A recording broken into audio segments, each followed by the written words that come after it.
আসসালামু আলাইকুম। আন্তর্জাতিক সংবাদে আপনাকে স্বাগতম। শুরুতেই জানিয়ে দিচ্ছি সংবাদ শিরোনাম। শেষ হওয়ার পথে ক্ষেপণাস্ত্র মজুত, ওমানের সঙ্গে সমঝোতা চূড়ান্ত অনুমোদনের অপেক্ষায় তেহরান, শর্ত না মানলে খুলবে না হরমুজ। আমিরাতের তেল ট্যাঙ্কারে ক্ষেপণাস্ত্র হামলা, যুদ্ধ থেকে বের হওয়ার উপায় খুঁজছে যুক্তরাষ্ট্র। হরমুজ প্রণালীতে ইরানের সিদ্ধান্ত মানতেই হবে যুক্তরাষ্ট্রকে, বলল সেনা মুখপাত্র। মধ্যপ্রাচ্যের ক্ষমতার সমীকরণ কি সত্যি বদলাচ্ছে? অবৈধ রাষ্ট্র ঘোষণা, ইসরায়েলের বিরুদ্ধে মুসলিম বিশ্বকে একজোট হওয়ার আহ্বান পাকিস্তানের প্রতিরক্ষা মন্ত্রীর। পশ্চিম তীরে ইসরায়েলি বাহিনী ও স্যাটেলাইটদের তাণ্ডব। নিরাপত্তা অঞ্চল হিজবুল্লাহ শক্তি বাড়াবে ও ফিরবে এর গৌরব, ইসরায়েলি বিশ্লেষকদের হুঁশিয়ারি। শিরোনাম শুনছিলেন, এবার বিস্তারিত। শেষ হওয়ার পথে ক্ষেপণাস্ত্র মজুত, ওমানের সঙ্গে সমঝোতা চূড়ান্ত অনুমোদনের অপেক্ষায় তেহরান, শর্ত না মানলে খুলবে না হরমুজ। আমিরাতে তেল ট্যাঙ্কারে ক্ষেপণাস্ত্র হামলা, যুদ্ধ থেকে বের হওয়ার উপায় খুঁজছে যুক্তরাষ্ট্র।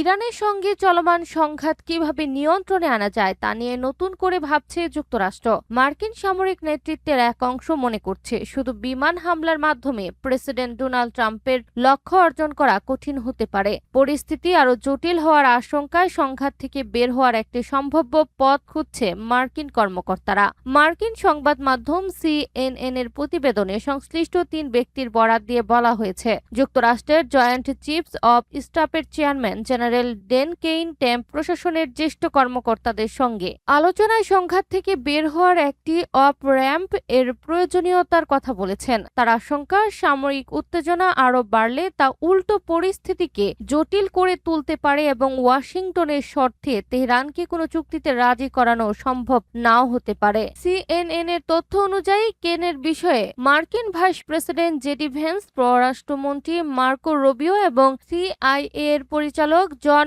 রেডক্লিফ সহ ট্রাম্পের জাতীয় নিরাপত্তা দলের গুরুত্বপূর্ণ সদস্যদের সঙ্গে আলোচনা করেছেন। এসব আলোচনায় ইরানের মার্কিন স্থলবাহী না পাঠিয়ে কিভাবে সামরিক পরিকল্পনাগুলো ব্যবহার করা যায় এবং সেগুলোর ঝুঁকি ও সীমাবদ্ধতা কি তা গুরুত্ব পেয়েছে, সংশ্লিষ্ট একজন ব্যক্তি সিএনএন কে জানিয়েছে। কেইনের অবস্থানের অন্যতম উদ্দেশ্য হল মার্কিন সামরিক বাহিনীকে অতিরিক্ত ঝুঁকির মধ্যে পড়া থেকে রক্ষা করা, কারণ প্রশাসনের ভেতরে উদ্বেগ রয়েছে যে শুধু বিমান হামলার মাধ্যমে ইরানের উপর কতটা কার্যকর চাপ সৃষ্টি করা সম্ভব তার একটি সীমা রয়েছে।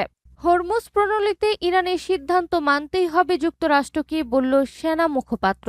স্টেট অফ হরমুজ বা প্রণালী দিয়ে ইরানের গৃহীত নতুন নীতি চূড়ান্ত এবং তা কোনোভাবেই পরিবর্তনযোগ্য নয় বলে দাবি করেছেন দেশটির সামরিক বাহিনীর মুখপাত্র আমির আকরামিনিয়া। তিনি হুঁশিয়ারি দিয়ে বলেছেন, হরমুজ প্রণালীতে তৈরি হওয়া বর্তমান পরিস্থিতি এবং ইরানের এই নতুন নিয়ম মেনে নেওয়া ছাড়া যুক্তরাষ্ট্রের সামনে আর কোনো বিকল্প পথ নেই। ইরানের রাষ্ট্রীয় সংবাদ সংস্থা IRNA এর বরাতে জানা গেছে, আমির আকরামিনিয়া বলেছেন, যুক্তরাষ্ট্রকে অবশ্যই বিদ্যমান পরিস্থিতি মেনে নিতে হবে, অন্যথায় তাদের অতীতে যা খরচ বা ক্ষয়ক্ষতি করতে হয়েছিল এবার তার চেয়ে বহুগুণ বড় মাসুল গুনতে হবে। এদিকে centre for middle east strategic studies এর জ্যেষ্ঠ গবেষণা ফেলো আব্বাস আসলানি এক বিশ্লেষণমূলক মতামতে আল জাজিরাকে জানান, তেহরান মূলত সমঝোতার স্মারক লঙ্ঘনের অভিযোগে যুক্তরাষ্ট্রের কাছ থেকে ক্ষতিপূরণ দাবি করছে।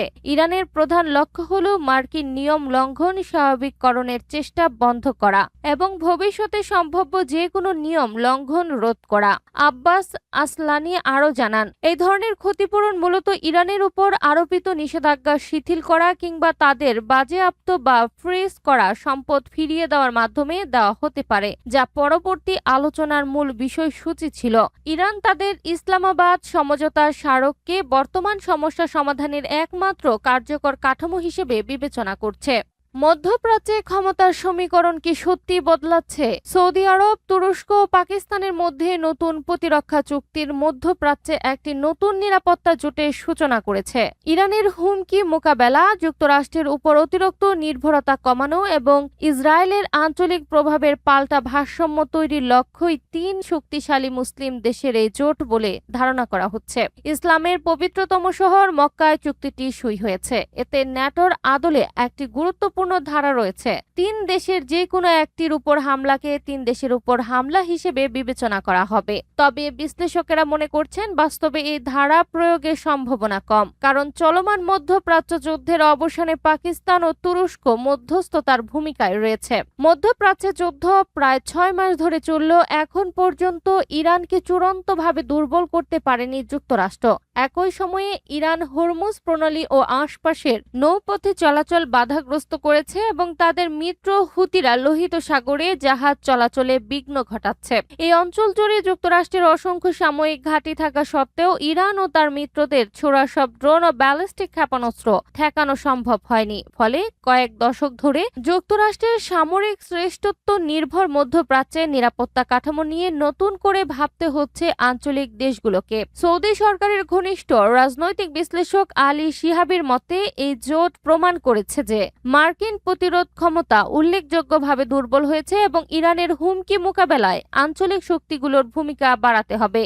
অবৈধ রাষ্ট্র ঘোষণা, ইসরায়েলের বিরুদ্ধে মুসলিম বিশ্বকে একজোট হওয়ার আহ্বান পাকিস্তানের প্রতিরক্ষা মন্ত্রীর। সৌদি আরব ও তুরস্কের সঙ্গে ঐতিহাসিক ত্রিপক্ষীয় যৌথ প্রতিরক্ষা চুক্তি স্বাক্ষরের ঠিক একদিন পরেই ইসরায়েলকে অবৈধ রাষ্ট্র আখ্যা দিয়ে করা হুঁশিয়ারি উচ্চারণ করেছেন পাকিস্তানের প্রতিরক্ষা মন্ত্রী খাজা আসিফ। শনিবার নিজ দেশের এক সংবাদ মাধ্যমকে দেওয়া সাক্ষাৎকারে তিনি ইসরায়েলকে পুরো মুসলিম বিশ্বের জন্য সরাসরি বড় হুমকি হিসেবে উল্লেখ করেন এবং এই ইহুদি রাষ্ট্রের বিরুদ্ধে বিশ্ব মুসলিমকে একটি ঐক্যবদ্ধ সামরিক ফ্রন্ট বা জোট গঠনের জোর আহ্বান জানান। এক সাক্ষাৎকারে নিজের অবস্থান স্পষ্ট করে খাজা আসিফ বলেন, ইসরায়েলের প্রেক্ষাপটে সমস্ত মুসলিম দেশকে অবশ্যই ঐক্যবদ্ধ হতে হবে, এই নিয়ে আমার মনে কোনো সন্দেহ নেই। 1940-এর দশকে বালফোর ঘোষণার কথা উল্লেখ করে তিনি আরো যোগ করেন, ইসরায়েল হলো বালফোর ঘোষণারই এক ফসল, যা 1940-এর দশকে একটি অবৈধ রাষ্ট্র হিসেবে প্রতিষ্ঠিত হয়েছিল এবং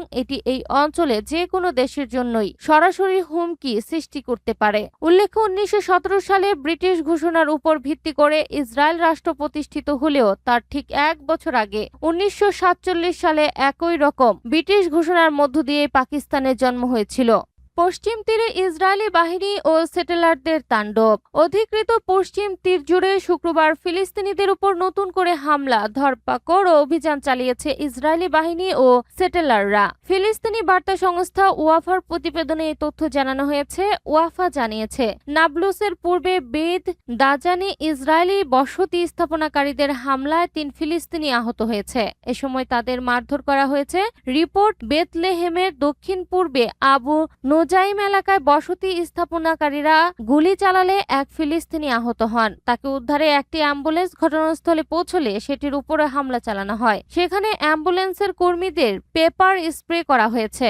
এদিকে জেনিনের দক্ষিণে আনজা এলাকায় একটি ফিলিস্তিনি পরিবারের বাড়িতে অভিযান চালিয়ে 13 বছর বয়সী এক কিশোরীকে গ্রেফতার করেছে ইসরায়েলি বাহিনী। এছাড়া নাবলুসের পূর্বে বেদ ফুরিক এলাকায় আরেক ফিলিস্তিনিকে মারধরের পর গ্রেফতার করা হয়েছে। ওয়াফার প্রতিবেদনে আরো বলা হয়েছে, উত্তর জর্ডান উপত্যকা এবং রামাল্লার আশপাশের এলাকায় ফিলিস্তিনিদের বাড়িঘর ও বসতিতে হামলা চালিয়েছে ইসরায়েলি বসতি স্থাপনাকারীরা। অন্যদিকে বেথলেহেম, জেনিন, কালকিনিয়া, তোবার সহ বিভিন্ন এলাকায় তল্লাশির অভিযান চালানোর পাশাপাশি চেক পয়েন্টে বসিয়ে সড়ক বন্ধ করে দিয়েছে ইসরায়েলি বাহিনী। নিরাপত্তা অঞ্চল, হিজবুল্লাহ শক্তি বাড়াবে ও ফিরবে এর গৌরব, ইসরায়েলি বিশ্লেষকদের হুঁশিয়ারি। ইহুদিবাদী ইসরায়েলের শীর্ষস্থানীয় সামরিক কর্মকর্তা দক্ষিণ লেবাননে দখলদার ইসরায়েলি বাহিনীর চলমান সামরিক উপস্থিতির তীব্র সমালোচনা করেছেন। তারা হুঁশিয়ারি দিয়েছেন যে তথাকথিত নিরাপত্তা অঞ্চল লেবাননের প্রতিশোধ গোষ্ঠী হিজবুল্লাহকে শক্তিশালী করতে পারে এবং ইসরায়েলি বাহিনীকে নতুন ক্ষতির সম্মুখীন হতে পারে। শুক্রবার এই তথ্য জানিয়েছে ইয়েদিউত আহরণত। শীর্ষস্থানীয় কমান্ডাররা এই মোতায়েনকে সাময়িক প্রয়োজনীয়তার পরিবর্তে একটি রাজনৈতিক সিদ্ধান্ত হিসেবে দেখছেন। সতর্ক করে দিয়ে বলেছেন যে দখলদার সেনাবাহিনী ক্লান্ত এবং চরম জনবল সংকটে ভুগছে। এই নিরাপত্তা অঞ্চল কেবল হিজবুল্লাহকে শক্তিশালী করবে, এর অতীতের গৌরব পুনরুজ্জীবিত করবে এবং প্রতি বছর রক্তের বিনিময়ে দাবি করবে। এটি রকেট হামলা প্রতিরোধ করতে পারেনি এবং হিজবুল্লাহর অনুপ্রবেশের হুমকি কেবলমাত্র সামান্যই কমিয়েছে। ইসরায়েলি সংবাদপত্রটি দখলদার সামরিক কমান্ডারদের বরাত দিয়ে এসব কথা জানিয়েছে।